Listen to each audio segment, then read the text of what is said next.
Salut à tous. Aujourd'hui, on parle d'une affaire qui secoue les États-Unis et qui fait les gros titres dans le monde entier. Imaginez, le Qatar, un petit pays du Golfe ultra riche, veut offrir un avion de luxe, un Boeing 747-8, estimé à 400 millions de dollars à Donald Trump pour qu'il l'utilise comme Air Force One, l'avion présidentiel américain. Oui, vous avez bien entendu, 400 millions de dollars pour un avion qu'on appelle déjà un palais volant. Mais attention, cette offre ne passe pas inaperçue. Elle déclenche une tempête d'accusations de corruption, de violation de la Constitution américaine et même de risques pour la sécurité nationale. Alors pourquoi le Qatar fait-il ce cadeau? Est-ce vraiment un geste généreux ou y a-t-il autre chose derrière? Et surtout, pourquoi tout le monde parle de corruption? Restez avec moi, on va décrypter tout ça ensemble, étape par étape.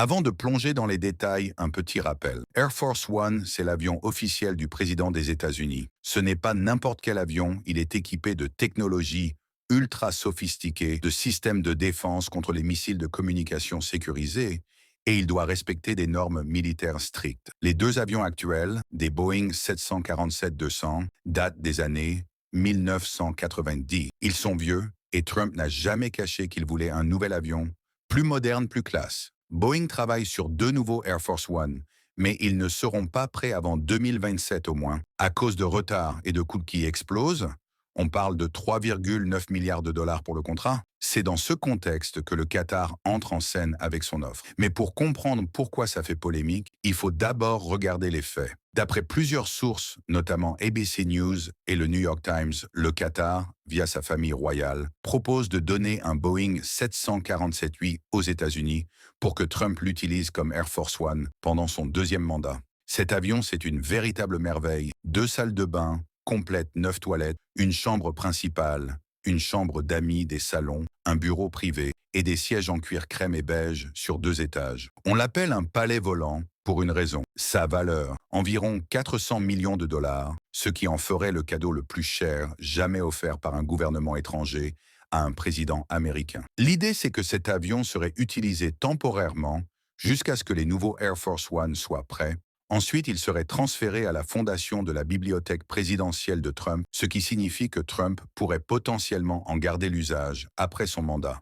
Trump lui-même a confirmé l'offre sur son réseau Truth Social en écrivant le département de la Défense reçoit un avion gratuit pour remplacer l'Air Force One de 40 ans, et ça dérange les démocrates véreux qui veulent qu'on paye le prix fort. Il a même ajouté qu'il serait stupide de refuser un tel cadeau, qualifiant l'offre de geste magnifique de la part du Qatar. Mais voilà, tout n'est pas si simple.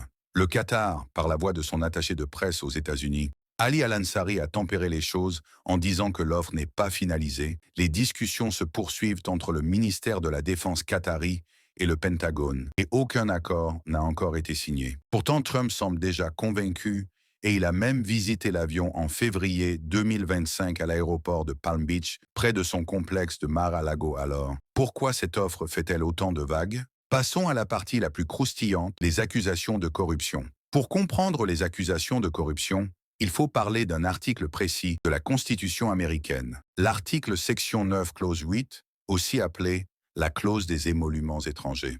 Écoutez bien, c'est crucial. Cette clause dit qu'aucun officiel américain, y compris le président, ne peut accepter un cadeau émolument titre ou poste d'un gouvernement étranger sans l'accord du Congrès. L'idée derrière, éviter que des pays étrangers n'achètent l'influence des dirigeants américains. À l'époque des pères fondateurs, c'était une préoccupation majeure. Ils ne voulaient pas que les États-Unis deviennent une marionnette des puissances européennes. Or, un avion de 400 millions de dollars, ça ressemble sacrément à un cadeau d'un gouvernement étranger, non?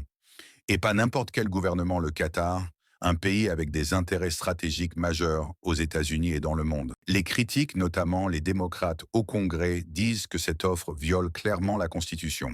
Le sénateur Bernie Sanders a été cash sur X. Non, Trump ne peut pas accepter un palais volant de 400 millions de dollars du Qatar. C'est non seulement ridiculement corrompu, mais carrément inconstitutionnel. Le sénateur Adam Schiff a ajouté un palais aérien de 400 millions de dollars d'un émir étranger. Ça coche toutes les cases de la corruption. Mais ce n'est pas tout. Ce qui rend l'affaire encore plus explosive, c'est le contexte des relations entre Trump et le Qatar. Pendant son premier mandat, Trump a eu des relations tendues avec ce pays. En 2017, il a soutenu un blocus contre le Qatar mené par l'Arabie saoudite, accusant Doha de financer le terrorisme. Mais depuis, les choses ont changé. En avril 2025, la Trump Organization a signé un contrat pour construire un complexe de luxe au Qatar avec des villas et un terrain de golf estampillé Trump. Et là, bim, quelques mois plus tard, le Qatar propose cet avion. Pour beaucoup, ça sent le conflit d'intérêts à plein nez.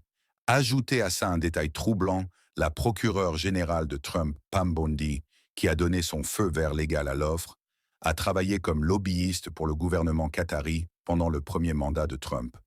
Pour les experts en éthique, comme Kathleen Clark, professeure de droit à l'Université Washington de Saint-Louis, c'est un signal d'alarme. Elle a déclaré à PBS, c'est un pot de vin illégal et inconstitutionnel d'une échelle jamais vue. Le fait que Bondi ait un passé avec le Qatar pose un énorme problème. Bref, pour les critiques, cet avion n'est pas un cadeau innocent. C'est une tentative du Qatar d'acheter de l'influence auprès de Trump, surtout à un moment où il négocie des accords commerciaux et pétroliers au Moyen-Orient. Le député démocrate Richie Torres a même appelé ça un grift volant et demandé une enquête éthique immédiate. Mais au-delà de la corruption, il y a aussi des questions pratiques et sécuritaires. Air Force One, ce n'est pas juste un avion de luxe. C'est une forteresse volante avec des boucliers anti-radiation, des contre-mesures antimissiles et des systèmes de communication ultra secrets. L'avion qatari, même s'il est somptueux, a 13 ans et ne répond pas à ces normes. Pour le rendre compatible, il faudrait des années de travaux et des milliards de dollars selon des experts militaires cités par le Washington Post. Un ancien officiel de la défense a même dit « C'est impossible de le rendre opérationnel avant la fin du mandat de Trump ».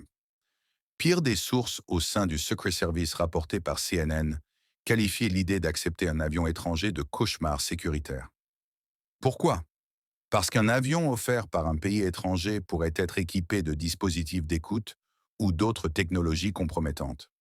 Même des républicains comme le sénateur Ted Cruz ont exprimé des inquiétudes, disant que l'avion pourrait poser un risque d'espionnage. Et puis, il y a la question de la politique étrangère. Le Qatar est un allié compliqué des États-Unis. Il abrite une base militaire américaine, importante, mais il a aussi un passé controversé. Pendant des années, il a envoyé des millions de dollars à Gaza, ce qui a aidé à maintenir le Hamas au pouvoir, selon Time Trump. Lui-même a critiqué ses financements par le passé. Alors pourquoi accepter un cadeau aussi énorme maintenant? Pour certains, comme le sénateur Chuck Schumer, c'est la preuve que la politique étrangère de Trump est à vendre. Schumer a même bloqué des nominations au département de la justice jusqu'à ce que la Maison-Blanche donne des explications claires. Évidemment, Trump et son équipe ne restent pas silencieux. Leur argument principal, cet avion n'est pas un cadeau personnel à Trump, mais un don au département de la Défense pour le bien des Américains. La porte-parole de la Maison-Blanche, Caroline Leavitt, a déclaré à Fox News « C'est ridicule de suggérer que Trump fait ça pour son intérêt personnel. Il a sacrifié une vie de luxe pour servir le public. » Elle insiste aussi sur la transparence de la transaction et sur le fait que tout est fait dans le respect des lois. Trump, lui, va plus loin. Lors d'une conférence de presse, il a comparé l'offre à un conseil du golfeur Sam Snead. « Quand on te donne un put, tu le prends. Ce serait stupide de refuser. »